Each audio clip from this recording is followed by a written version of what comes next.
So today we're going to look at Psalm 145. Okay, so you should turn to that while you're listening to this sermon. I would say this, in the in-person sermon on Sunday, I, there's a handout that has every day praising the Lord.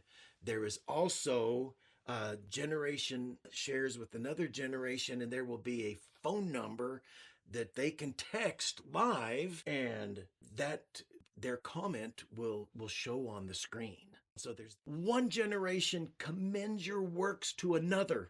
They tell of your mighty acts. They speak of the glorious splendor of your majesty, and I will meditate on your wonderful works. They tell of the power of your awesome works, and I will proclaim your great deeds. They celebrate your abundant goodness and joyfully sing of your righteousness. One generation commends your works to another.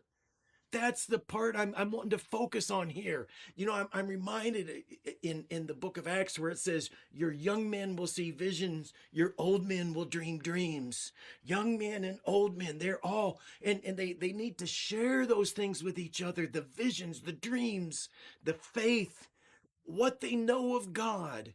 And it says, I will meditate on your wonderful works. And I think what he means is when another generation shares with me what they know about God and what they love about God, I'm going to meditate on that. I'm going to hear what this person says to me about God, and I'm going to meditate on it. This is what we do. Do you know that this is why I love our listeners at AWANA? Our listeners at AWANA is putting together people. Some of them are in their 40s, 50s, 60s, 70s, putting those people together with people who are at most 18 and down, all the way down to some of them are 6. So you've got a 6-year-old with a 70-year-old. That's why I love it. And that's what David is talking about, how the generations share their faith with each other. A 6-year-old has a certain amount of faith and a certain amount of God in them. And it's usually with a lot of exuberance and a lot of energy. Whereas the 70-year-old, it tends to have more to do with wisdom. Put those two together. It's a beautiful, beautiful thing. And I just love to watch our kids come running into the auditorium and go to their listener. And their listener is what? 10 times their age. But they love it. And it just warms my heart. I love to see it. The truth of the matter is, I realize that youth need each other. I know that. And women need each other. Men need each other. Our seniors need each other. But we all need the totality of one another. We really do.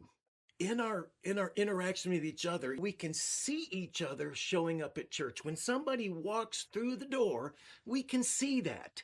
We can see them sitting over there, often in their seat.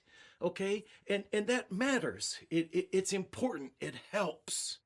And we can see each other and we can hear each other sing. And that matters. It matters to look over and see that person sing, pouring out their heart to God in song. That matters.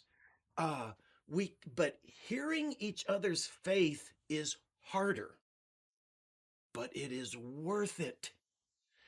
Sometimes I am shocked to hear the faith of one of our members. I didn't realize. Do you realize all that the people you worship with, do you realize what they have been through?